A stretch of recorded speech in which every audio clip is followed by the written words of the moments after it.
আমরা পাশের ফ্ল্যাটে পরশু এসেছি। শুনলাম ছাদের চাবিটা আপনাদের কাছে। পাখিটাকে বেড়াতে নিয়ে যাব। ওকে, 1 সেকেন্ড। বসতে পারেন। থ্যাঙ্কস। চাবি।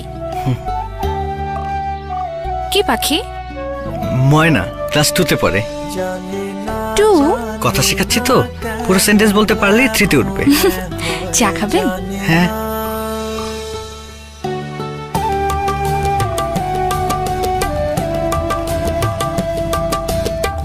নাম বলতে পারে? আপনার নামটা? ইরা। ইরা। পারবে। অনেকদিন ছাদে যাওয়া হয় না। কেন, আকাশ পছন্দ করেন না? মেঘলা থাকলে। কিছু পরিচয় ক্ষণিকের হলেও আমেজ থেকে যায় সারা জীবন, ঠিক যেন সিলন গোল্ডের কড়া এক কাপ চা। কাপ শেষ, তবু রেশ রয়ে যায়।